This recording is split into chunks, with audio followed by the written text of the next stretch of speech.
মিশরের পিরামিড ফেরাউন করেছে, এটা ইতিহাস প্রমাণ করে না। কেননা ফেরাউনের যুগ হলো আজ থেকে নিয়ে 3500 4000 বছর, আর আজ সামুদের যুগ হলো আজ থেকে নিয়ে প্রায় 5500 6000 বছর। 3.5 4000 বছরের আগের মানুষ একটা 23 টন ওজনের একটা পাথর 250-300 ফুট উপরে উঠাতে পারবে না। গ্রেন পারে 1500-1600 ফুট, না 1500 টন, আর ওটা হলো 23 টন এক একটা পাথর। তো তাহলে কিভাবে উঠালো? তো ওরা ছিল 40 হাত মোটা, আর এরকমই 80-100 হাত লম্বা। আলম তারা কাইফা ফাআলা রাব্বুকা বিআদ ইরাম যাতি ইমাদ। আপনি জানেন না মুহাম্মদ সাল্লাল্লাহু আলাইহি সাল্লাম আদ এরাম সম্প্রদায়কে আল্লাহ কিভাবে ধ্বংস করে দিলেন?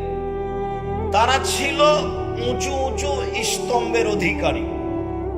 তারা 10 তলা 20 তলা পাথর কেটে ঘর নির্মাণ করে বসবাস করত।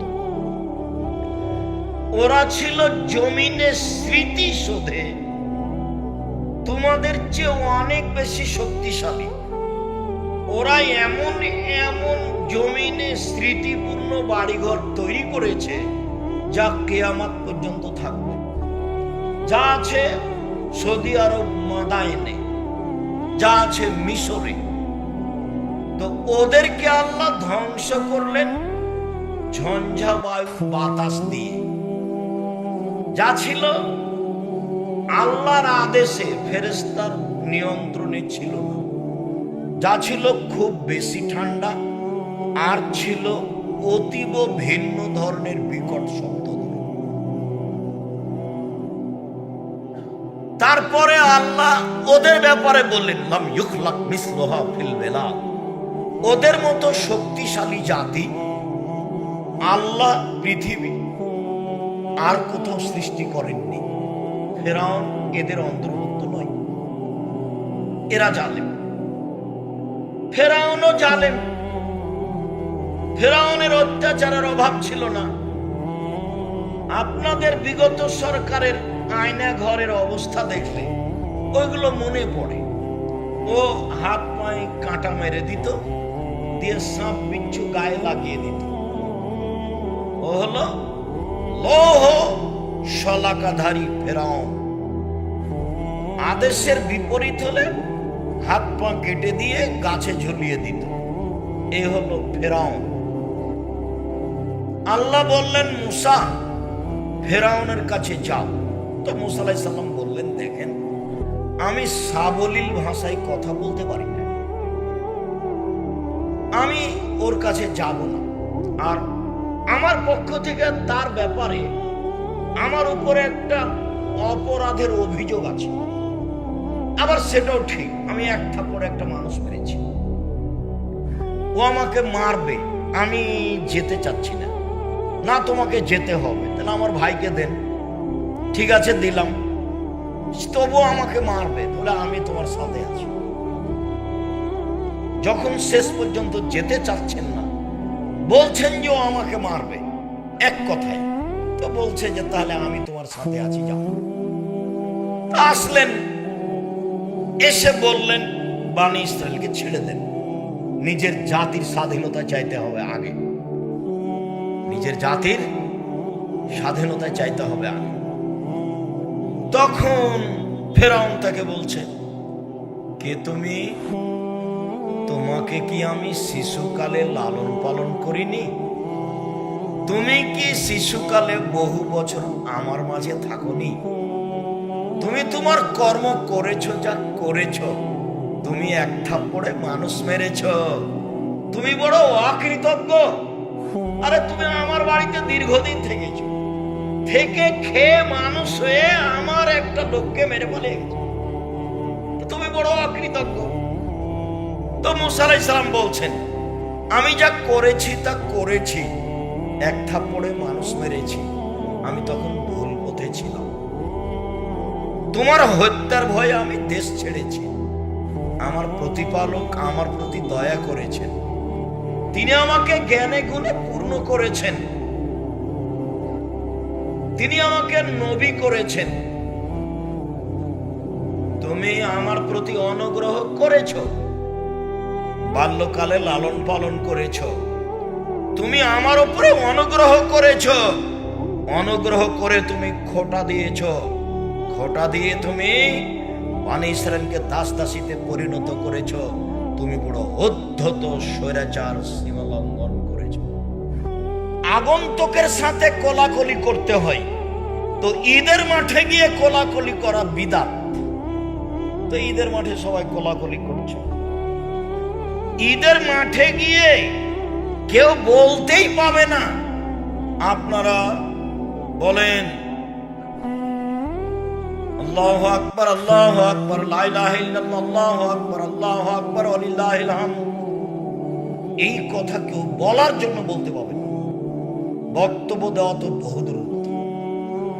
সালাতের আগে, নামাজের আগে কেউ মুখ খুলতে পাবে না।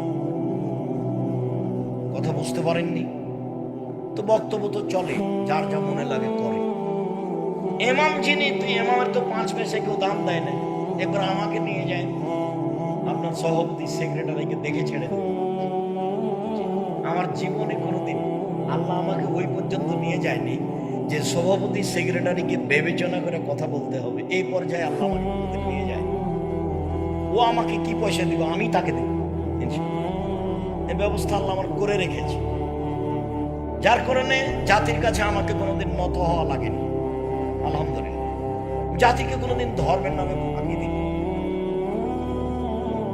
আমার সবসময় মনে বলে যে বছরের 6 মাস গাড়িতেই থাকলাম, সময় মতো আল্লাহকে ডাকতে পারলাম, এটা আমার মনে হয় না ব্যস্ততাতে। তো তেমন কিছু ইবাদত করে বিচারের মাঠে সফল হব তেমনটা মনে বলে না। তবে আমার কথা শুনে যারা আমল করে ওখান থেকে আমি পাবো, তার সমানই পাবো ইনশাআল্লাহ। ও দিয়ে আমি বিচার মাঠে সফল হব বলে আমার অন্তরটা সবসময় দাবি করে। আমার জীবনের বলা কথা আমি ভুল করেছি, এইটা আমার অন্তর কোনো সময় বলেনি। এবং কোনোদিন পরিস্থিতিতে বন্যায় আমি ভেসে যাইনি, পরিস্থিতি আমাকে ভাসিয়ে দিতে পারেনি, বন্যায় আমি ভেসে যাইনি।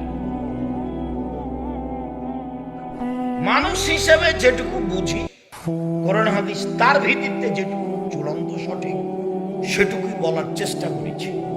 সম্মানিত দিনী ভাই, জালেমের বিচার 2 বার হবে। যারা এইভাবে জুলুম করেছে করছে ওদের বিচার হবেই, 2 বার বিচার। একবার এখন আর একবার বিচার হবে। বিচারের মাঠের বিচারটা হবে আরো কঠিন। যারা ওসর জাকাত দেয় না তারাও কিন্তু জালেম, ওরও বিচার দেরিতে হবে। ও জালেম কেন? ও ফকিরের হক মেরে খেয়েছে। ওটা আল্লাহ বলছেন যে ওটা তার হক, অধিকার। আপনার জাকাতে হিসাব করে যদি ফকিরকে না দেন, তা আল্লাহ বলছেন যে আপনার কাছে ও পায় হক, অধিকার। তাহলে আপনি হকদারকে হক দিলেন না। একটা লোক জমি জায়গা 2 ছেলের নামে লিখে দিয়েছে, মেয়েকে দেয়নি, বা মেয়েকে লিখে দিয়েছে ছেলেকে দেয়নি, তো হক মারলো না? হক মারলো। তো এই লোকটা জাকাত দেয়নি, তো কার হক মারলো? ফকিরের হক মারলো, গরিবের হক মারলো। বিচারের মাঠে দুটাই সমান সমান। আল্লাহ বলছেন যে ওরও বিচার দেরিতে হবে, যে জাকাত দেয়নি তারও বিচার দেরিতে হবে। তো জাকাত দেয়নি তো আর বিচার দেরিতে হবে কেন? যদি ওগুলো জিনিসগুলো যার জাকাত দেয়নি ওইগুলো টাকা পয়সা হয়, তাহলে ওকে লোহার লাঠি তৈরি করে জাহান্নামের আগুনে গরম করে কপালে আর পার্শ্বদেশে এবং পিঠে দাগ দেওয়া হবে। দিতেই থাকবে যতদিন বিচার হয়নি। আবার সেগুলিকে সাপ তৈরি করে তার গলায় পেঁচিয়ে দেওয়া হবে, ও ছবল মারতে থাকবে যতদিন বিচার হয়নি। আর সেইগুলি যদি গরু ছাগল হয়, সৌদি আরব গরু ছাগল উট হয়, তাহলে ওকে উটটা ফেলে দিবে, যে ওর উপরে পা দিয়ে থেঁতলিয়ে চলে যাবে, আবার ঘুরে আসবে, আবার যাবে, আবার ঘুরে আসবে, আবার যাবে, যতদিন বিচার না হচ্ছে। বুঝাতে পারলাম না কথা? বিচার দেরিতে হবে মানে কি, এদের এইভাবে সময় কাটবে, কতদিন পরে বিচার হবে আল্লাহ বলে। ঢাকা শহরে, পাবনা শহরে এক জমি 10 বার বিক্রি হচ্ছে, ক্ষমতা আছে বিক্রি করছে, একবার বাপ বিক্রি করেছে, একবার ছেলে বিক্রি করছে, একবার নাতি বিক্রি করছে। আমাদের পূর্বাঞ্চলের জামিয়া সালাফিয়ার অবস্থা একবারে ওরকম, কতবার যে কিনা লাগছে একজন। তো এই জমি তাকে খনন করতে বলা হবে, তো ওটা আবার 7টা জমিন আছে। খনন করতে করতে যেদিন 7 জমিনের নিচে যাবে, সেদিন 7টা জমিন তার কাঁধে তুলে দেওয়া দিয়ে বলা হবে এখন ঘুরো। তো কতদিন লাগবে খনন করতে আল্লাহ ভালো জানে, কতদিন কাঁধে করে নিয়ে ঘুরবে আল্লাহ ভালো জানে, তারপরে বিচার কি হবে আল্লাহ ভালো জানে। বাহ্যিক ভাবে দেখা যাচ্ছে যে বিচার ভালো হবে না, জাহান্নাম। তাহলে এদেশের হাজতে থাকার মতোই হলো, 5 বছর হাজতে থাকার পরে আজকে তাকে শাস্তি ঘোষণা দিল যে 20 বছর জেল। তাই হচ্ছে না? 5 বছর হাজতে থাকার পরে আজকে বিচার রায় হলো যে 20 বছর জেল, আজীবন জেল। ওগুলোই মনে হয় মানুষ এই ধান্দা করেছে, এগুলোই বিচার তো দুনিয়াতে হাতে হাতে করতে হবে। প্রথম যেটা মানুষকে জিজ্ঞাসা করা হবে সেটা সালাত। যদি উত্তর হয় ঠিক, তাহলে যতই ইবাদত করেছে সব টিকে যাবে। আর যদি না থাকে উত্তরে কিছু, তাহলে যা ইবাদত করেছে সব কাটা যাবে। সেটা হজ হোক, সেটা আপনার সিয়াম রোজা হোক, সেটা দান খায়রাত হোক, সেটা যেটাই হোক, কোনটাই টিকবে না। আবু হুরায়রা রাদিয়াল্লাহু তাআলা আনহু বলেন, আল্লাহর নবী বলেছেন সালাত 3 ভাগে বিভক্ত, আর তহুর 16 অজু হলো 3 ভাগের 1 ভাগ, ও রুকু 16 রুকু হলো 3 ভাগের 1 ভাগ, ও সুজুদ 16 সিজদা হলো 3 ভাগের 1 ভাগ। তাহলে আমরা ধরে নিই একটা কথার কথা, যে 2 রাকাত সালাত আদায় করলে 300 নেকি হবে। একটা কথার কথা, এটা কিন্তু ফাইনাল কথা নয়, একটা কথার কথা। তো অজু ভালো হয়নি, তাহলে কত কাটা গেল? 100 কাটা গেল। রুকু ভালো হয়নি, তাহলে আর 100 কাটা গেল। সিজদা ভালো হয়নি, তাহলে আর 100 কাটা গেল। এখন সালাত আদায় করলো বটে, কিন্তু 1 নেকি হবে। আর এরকম একাধিক প্রমাণ রয়েছে বুখারী মুসলিমে, যার সালাতে 1 নেকিও পায়নি। আল্লাহ রাসূল বললেন, সাল্লি ফাইন্নাকা লাম তুসাল্লি, তুমি সালাত আদায় করো, তুমি করোনি কেন? আল্লাহ রাসূল বলবেন, হ্যাঁ করেছো, তবে ভালোভাবে করোনি, এভাবে বলবেন। কিন্তু তাতে তিনি বললেন যে তুমি সালাত আদায় করো, তুমি করোনি। এটা কি বুঝায়? এক, অজু ভালো করে করতে হবে। তো আমি যেহেতু ওইদিকে যাব না, কাজে আমি এখানে একটা কথা বলে রাখি আপনাকে। একদা আল্লাহ আমাদের নবীকে বলছেন, মুহাম্মদ, আল্লাহ আমাদের নবীকে ডাকলে মুহাম্মদ বলে ডাকতেন, আর জিবরাইল আমাদের নবীকে ডাকলে মুহাম্মদ বলে ডাকতেন, আর সাহাবীগণ আমাদের নবীকে ডাকলে আল্লাহ রাসূল যাবেন, আল্লাহ রাসূল খাবেন, আল্লাহ রাসূল এটা আপনি দিবেন, এইভাবে কথা বলতেন। আর ভারত, বাংলাদেশ, পাকিস্তানের লোক বলছেন হাজরাত পাক। হ্যাঁ, হাজরাত পাক, হুজুরে পাক, হুজুরে পাক। একটা ভাষা জায়েজ নাই, সব বিদাতীদের। বলতে হবে আল্লাহ রাসূল বলেছেন, আল্লাহ রাসূল দিয়েছেন, আল্লাহ রাসূল খেয়েছেন, আল্লাহ রাসূল করেছেন, এভাবে বলতে। তো আল্লাহ বলছেন মুহাম্মদ হাল তাদরি ফিমা ইয়াকতাসিমুল মালাউল আলা, মহাদ আপনি বলতে পারেন উপরে কি নিয়ে হইচই হচ্ছে? কারণ হ্যাঁ আমি তো বলতে পারি। বলেন তো কি নিয়ে? ফিল কাফারা, উপরে হইচই হচ্ছে মানুষের পাপ মিটে যাবে কি নিয়ে? এটা পাপ মিটে যাবে কিসে? এটা নিয়ে কথা হচ্ছে ফেরেশতাদের মাঝে। তো পাপ মিটে যাবে কিভাবে? এক, আল মাকসু বাদা সালাওয়াত ফিল মাসাজিদ, সালাতের পরে মসজিদে বসে তাসবিহ তাহলিল করলে পাপ মিটে যাবে, মান বেড়ে যাবে। পাপ মিটে যাবে, মান বেড়ে যাবে। আপনারা তো পরে যান জুমার সালাতে, আর সালাম ফিরার সাথে সাথে লাভ দিয়ে মনে হচ্ছে যে পোকা কামড়াচ্ছে, একটু দেরি করেন। তো সালাতের পরে যারা বসে বসে তাসবিহ তাহলিল করে ওদের পাপ মিটে যাবে, মান বেড়ে যাবে। এক। দুই, পায়ে হেঁটে যে মসজিদে যায় তার পাপ মিটে যাবে, মান বেড়ে যাবে। তিন, কেউ যদি সুন্দর করে ওযু করে তাহলে তার পাপ মিটে যাবে, মান বেড়ে যাবে। তো এইখানে আমাদের তিনটে কথা ছিল। এক, ওযু। দুই, রুকু। তিন, সিজদা।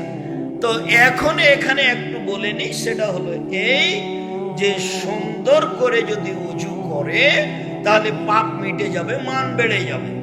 আব্দুর রাজ্জাক সাহেব একটু বলবেন কি সুন্দর ওযু কি? হ্যাঁ বলি, প্রত্যেক অঙ্গকে ভালো করে ধরলাম, সুন্দর ওযু। সেটা কি? একবার কবজি পর্যন্ত ধুইতে যদি 10 বার পানি লাগুক, যখন সম্পূর্ণ ভিজে গেছে তখন একবার ধোয়া, ধোয়া জায়গায় পানি দিয়ে ধর নাম, দ্বিতীয়বার ধোয়া, ধোয়া জায়গায় পানি দিয়ে ধর নাম, তৃতীয়বার ধোয়া, 3 বার পানি দিয়ে ধোয়া। এই কথাটা বুঝতে ভুল হয়ে আছে। 3 বার পানি দেওয়া নয়, একবার কবজি পর্যন্ত সম্পূর্ণ ভিজাতে যদি 10 বার পানি লাগে, দেন সম্পূর্ণ ভিজালে হলো একবার ধোয়া। ভিজা জায়গায় পানি দিয়ে ভিজানো হলে 2 বার ধোয়া। বারবার ধাক্কা খাচ্ছে, ওই কথাটা একটু বলে রাখি। ওযু করেছেন, এটা তো ভারত বাংলাদেশ পাকিস্তান বাংলাদেশ একটা অংশ। মহিলারা বলছে যে বুবু খবরদার, বাচ্চাকে দুধ খাওয়ালে ওযু ভেঙে যাবে বুবু, নখ কাটলে ওযু ভেঙে যাবে বুবু, কুকুরে যদি ছিয়া নাই তাহলে ওযু ভেঙে যাবে বুবু, আর যদি শাড়ি পরে নামাজ পড়ো বুবু, লেঙ্গট না পড়ো তাহলে লজ্জা স্থানের যোগাযোগ বুবু মাটির সাথে হবে, মাটি অভিশাপ করবে, ওযুও যাবে, সালাতও যাবে, ধ্বংস হয়ে যাবা বুবু। ধর্ম পাগল হয়ে গেছে বুবু, ধর্ম চাঁপাই না বুঝতে পাগল হয়ে এসেছে। একবারে মিথ্যা কথা, অহেতুক। হাঁটুর ওপরে কাপড় উঠলে ওযু নষ্ট হয়ে যায়? জি না। ঘেরা গোসলখানাতে গোসল করছেন, পরনে কাপড় নেই, প্রথমেই ওযু করেছেন, সে ওযু দিয়ে সালাত আদায় চলবে। কালকের বক্তব্যে এক জায়গাতে বললাম না, মনে থাকার কথা আপনার, যে একটা হাদিসে বলা হলো যে পুরুষ অঙ্গ স্ত্রী অঙ্গ স্পর্শ করলে ওযু ভেঙে যাবে, আর একটা হাদিসে বলা হলো পুরুষ অঙ্গ স্ত্রী অঙ্গ স্পর্শ করলে ওযু ভাঙবে না, এটাই শরীরের অংশ। তাহলে মুখামুখি দুইটা হাদিস হয়ে গেল, কি জবাব হবে? তো এক শ্রেণীর বিদ্বানেরা বলেছেন, এদেশের বিদ্বানেরা, যে হাদিসে বলা হয়েছে ওযু ভেঙে যাবে ওর দোষ অনেক, অতএব ওই হাদিস চলবে না, ওযু ভেঙে যাবে না, এটাই ঠিক। আর এক শ্রেণীর বিদ্বান বলেছেন আরে না না, যদি অন্তরালে পুরুষ অঙ্গ স্ত্রী অঙ্গে হাত লাগে কাপড়ের উপর থেকে তাহলে ওযু ভাঙবে না, আর কাপড়ের ভিতর থেকে যদি হাত লাগে তাহলে ওযু ভেঙে যাবে, এক শ্রেণীর বিদ্বান বলেছে। তা আমরা আলোচনায় বলেছি যে এইগুলো কথা একটাও ঠিক নয়, দুটাই হাদিস স্থানে ঠিক। উত্তেজনায় উত্তেজিত হয়ে যদি পুরুষ অঙ্গ বা স্ত্রী অঙ্গ স্পর্শ করে তাহলে ওযু ভেঙে যাবে, অন্যথায় ওযু ভাঙবে না। ঘিরা গোসলখানায় খালি গায়ে গোসল করছেন, শরীর হাত ভালো করে কচলিয়ে ডোলে ধৌত করে গোসল করছেন, তো হাত তো যাবে, এটাই স্বাভাবিক। তখন অজু ভেঙে যাবে এমন তো কথা আল্লাহর নবী বলেননি। ওই ফরজ গোসলের অজু দিয়েই আল্লাহ নবী সালাত আদায় করেছেন, তার তো প্রমাণ আছে। তাহলে তো ফরজ গোসলের পূর্বে যে অজু করেছিল, গোসল করতে গিয়ে যদি অজু ভেঙে গিয়ে থাকে, তাহলে তো সেই গোসল করার পরে সেই অজুতে আর সালাত হবে না। অথচ পরে আর কোনো প্রমাণ নাই তার অজু করার, মানে ওই অজু বহাল আছে। বলছিলাম সম্মানিত দিনী ভাই বোন, সুন্দর অজু, 2 ভালো রুকু, 3 ভালো সিজদা, মানে দেরি করে ওঠা। যতক্ষণ পর্যন্ত আপনি রুকু থেকে উঠে একবারে সোজা না দাঁড়িয়েছেন, ততক্ষণ পর্যন্ত আর সিজদায় যাবেন। হায়াস্তাবিয়া কায়েমা, একবারে সোজা দাঁড়িয়ে থাকবেন, সব অঙ্গ প্রত্যঙ্গ স্ব স্থানে যেতে। সিজদা, সিজদা থেকে উঠে আপনি বসে থাকবেন একবার, তারপরে যাবেন। সাহাবীগণ বলছেন যে আচ্ছা আল্লাহর নবী একবার সিজদা করে আর যাচ্ছেন না কেন? তাহলে কি ভুল হয়ে গেল নাকি? উনি কি মনে করছেন যে আর একটা সিজদা করেই ফেলেছে, আর সিজদা নেই? ব্যাপারটা এমন নাকি? উনি যাচ্ছেন না কেন? এইটা সাহাবীগণ মনে করতেন।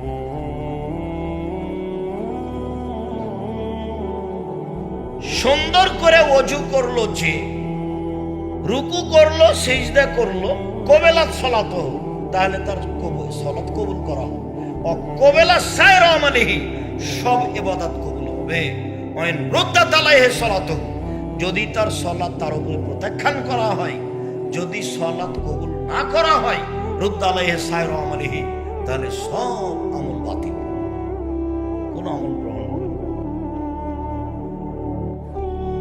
আজকের আলোচনায় যেহেতু আপনাদের কথা ছিল আসরের পর থেকে উপস্থিত থাকবেন, তো ক্লান্তি আপনাদের হয়েছে মর্মে আমরা আলোচনা লম্বা না করে আমরা বাস্তবে চলে যাই। রাসূল সাল্লাল্লাহু আলাইহি সাল্লাম বললেন, সাল্লু কামা রাআইতুমুনি উসাল্লি, পৃথিবীর মানুষ তোমরা সালাত আদায় করো যেভাবে আমাকে সালাত আদায় করতে দেখছো।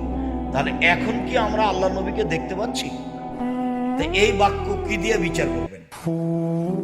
হাদিস। তো সব হাদিস তো সঠিক না, তাহলে এখন সব প্রায় মসজিদেই ফাজাইলে আমল আছে, ওখানে সালাত শিক্ষা আছে, কি করব? আল্লাহর নবী বললেন, পৃথিবীর মানুষ মনে রেখো, কেউ যদি কোনো কথা আমার নামে বলে, সেই কথা যদি আমার না হয়, তাহলে তার থাকার জায়গা জাহান্নাম, জুব্বা যত বড়ই হোক।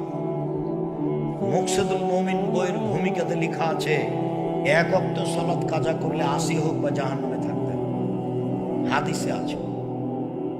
কেউ জানে না কোথায় আছে, এমনিতেই চলছে। আর যেটা আছে তো হাজারো, অহরহ যেটা বলে থাকে সেটা আপনার মনে রাখার জন্য বলে থাকে। যে ওই বইয়ে একটা হেডলাইন আছে, কিছু বলতে চাচ্ছেন?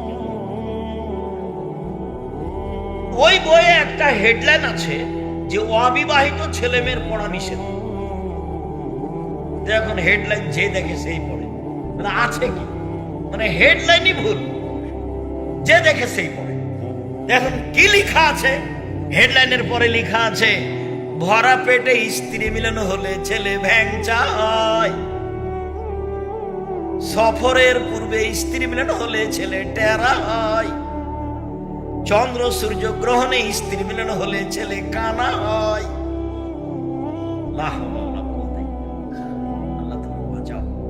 আল্লাহ বলছেন, নিসাউকুম হারসুল্লাকুম ফাতু হারসাকুম আন্না শাইতুম, পৃথিবীর মানুষ তোমাদের স্ত্রী তোমাদের জমি, পৃথিবীর মানুষ তোমাদের স্ত্রী তোমাদের জমি, তোমরা তোমাদের জমি চাষ করো, স্ত্রীর নিকটে আসো তোমাদের ইচ্ছে মতো, সকালেই কি বিকেলেই কি, ভরা পেটেই কি, চন্দ্রগ্রহণ লাগলেই কি আর না লাগলেই কি, ঋতুবতী অবস্থা ছাড়া সর্বদা তোমরা তোমাদের পারিবারিক জীবনে আসো তোমাদের ইচ্ছে মতো। এই কথা আল্লাহ বলছেন। আর বইয়ে লেখা আছে যে ভরা পেটে স্ত্রী মিলন হলে ছেলে টেরা। তার মানে বক্তব্য মুখে মিথ্যা কথায় ভর্তি, বক্তব্য কলমে মিথ্যা কথায় ভর্তি, বক্তব্য মিডিয়ায় মিথ্যা কথায় ভর্তি। তো আল্লাহর নবী বলছেন, হাদিস বুখারী মুসলিম, পৃথিবীর মানুষ তোমরা সালাত আদায় করো যেভাবে আমাকে সালাত আদায় করতে দেখছো। এইবার তাহলে বিশুদ্ধভাবে যদি আশ্রয় নিতে চান তো বুখারী মুসলিম, যে যাই বলুক এখানে আশ্রয় নিয়ে সালাত শিখেন ভালো। আর আমাদের লেখা বইয়ের চেয়ে আর একটা আপনাদের জন্য গ্রহণীয় বই হবে, সেটা হলো রিয়াজুস সলিহিন। নাম শোনেননি আপনারা? হাদিসের বই, বাংলায় পাওয়া যায়। আর আমরা মানুষ হিসাবে, আমি আব্দুর রাজ্জাক বিন ইউসুফ বলছি যে আমিও এই শতাব্দীতে এসে বই লিখলাম সালাতের উপরে, নামাজের উপরে। এটা প্রয়োজন ছিল না, কিন্তু সব মোটামুটি বইগুলো পড়ে দেখলাম যে একটা বই হওয়ার দরকার। বিভিন্ন জায়গাতে যেভাবে যেটুকু ত্রুটি দেখলাম, সেই সুবাদে আমিও সালাতের উপর একটা বই লিখলাম। কি নাম? রাসূল সাল্লাল্লাহু আলাইহি সাল্লামের সালাত বনাম প্রচলিত সালাত। রাসূল সাল্লাল্লাহু আলাইহি সাল্লামের সালাত বনাম প্রচলিত সালাত। আমিও চেষ্টা করেছি মানুষ হিসাবে জাল জয়ীফ হাদিস না লেখা এবং অপ্রয়োজনীয় কথা না নিয়ে আসা। হুবাহু রাসূলের সালাতটাকে আমি সহিহ হাদিস দিয়ে দেখানোর চেষ্টা করেছি। তো আমি আমারটাকে 3 নম্বরে রাখলাম। 1 নম্বরে কি রাখলাম? বুখারী মুসলিম। 2 নম্বরে কি রাখলাম? রিয়াজুস সলিহিন। 3 নম্বরে বললাম যে আমিও মানুষ, তবে আমি চেষ্টা করেছি কোনো পীর মুরিদের আশ্রয় নিইনি, কোনো দল মাঝহাবের আশ্রয় নিইনি। আমার জীবনে কোনোদিন দল মাঝহের আশ্রয় নিয়ে কিছু করা লাগেনি। আর জামিয়া সালাফিয়া একেবারে ভিন্ন ধরনের প্রতিষ্ঠান। এ দেশের সর্বোচ্চ শিক্ষা মানে প্রতিষ্ঠান জামিয়া সালাফিয়া। এ দেশের সর্বোচ্চ শিক্ষকগণের প্রতিষ্ঠান জামিয়া সালাফিয়া। এখন জামিয়া সালাফিয়া মদিনা বিশ্ববিদ্যালয়ের 4 জন টিচার আছে এখন এই মুহূর্তে। যারা আপনারা সম্মেলনে গেছেন তারা 4 জনকে দেখেছেন। আর যদি না গিয়ে থাকেন তা আমার কিছু করার নেই। আমি আপনাকে ডেকেছিলাম খুব কষ্ট করে, বিজ্ঞাপন পোস্টার ছাপিয়ে আমি মিডিয়াতে এসে, আর কতভাবে যে আপনাকে আমি ডেকেছি বক্তব্য শেষে বলে, তারপরেও আপনার জামিয়া সালাফিয়া টাঙ্গিপাড়ায় যাওয়ার সুযোগ হয়নি। কেন হয়নি তা আমি বলতে পারছি না। সবার জন্য একটাই বিষয় ছিল রাসূল সাল্লাল্লাহু আলাইহি ওয়াসাল্লামের জীবনী। কেউ বদনাম নিয়ে মুখ খুলতে পাবে না, কারো বিরুদ্ধে মাযহাব নিয়ে কেউ মুখ খুলতে পাবে না। বাস নিজ নিজ বক্তব্য দিবেন, যেটা লিখে দিয়েছে। 4 জনকে আপনারা দেখেছেন নিজ চোখে। এটা হলো জামিয়া সালাফিয়া শিক্ষক মানে। আর ছাত্র শিক্ষক সংখ্যায় 300 জন, ছাত্র সংখ্যায় 5000। আর আয়তন যেটা রূপগঞ্জ নারায়ণ প্রায় এখন 100 বিঘা, যেটা রাজশাহী সেটা প্রায় 35 থেকে 40 বিঘা, যেটা এখন রাজশাহী তানোরে মেয়েদের জন্য সেটা 60-70 বিঘা। বিশাল প্রতিষ্ঠান, শিরক মুক্ত প্রতিষ্ঠান জামিয়া সালাফিয়া, বিদআত মুক্ত প্রতিষ্ঠান জামিয়া সালাফিয়া, দল মুক্ত প্রতিষ্ঠান জামিয়া সালাফিয়া, সংগঠন মুক্ত প্রতিষ্ঠান জামিয়া সালাফিয়া, হিংসা মুক্ত প্রতিষ্ঠান জামিয়া সালাফিয়া। কথা যখন জাতির সামনে বলি তখন শিরক, বেদাত, হিংসা, দল, সংগঠন সবকে খালি করে রেখেছি, মাথায় এগুলো কিছু নেই, একবারে খালি অবস্থায় আছে আপনার সামনে। যেটাই সহিহ হাদিস হবে সেটাই মেনে নিন। যদি ভুল হয়ে থাকে বলা, ভুল বুঝার সাথে সাথে সবই করবো, কথা আমারটা বাদ দিব, সেটাই করে মেনে নিন, যাকে আপনাদের ভাষায় স্যালেন্ডার করলাম। তাহলে ধরা পড়লে আত্মমর্যাদার আমার 5 পয়সা দাম নেই। কথা রাসূল সাল্লাল্লাহু আলাইহি ওয়াসাল্লাম, পীর সাহেবের দাম নাই, বুজুর্গানের দিনের কোনো দাম নাই, হুজুরের কোনো দাম নেই। ইনারা যদি আল্লাহ রাসূলের কথা অনুযায়ী চলে থাকে তা আল্লাহ এদেরকে ভালো ফল দিবেন, আর যদি না চলে থাকেন তো ভালো ফল দিবেন। চলেন এইবার তাহলে 3টে বইয়ের নাম করে সালাত দেখায়। আল্লাহু আকবার বলে সালাত আরম্ভ করবেন। আল্লাহু আকবার বলার পরে সুন্দর করে ওযু করে নেবেন। অজু করার পূর্বে বিসমিল্লাহ বলবেন, অজু শেষে দোয়া পড়বেন, পেশাব পায়খানার কাজ থাকলে শেষ করে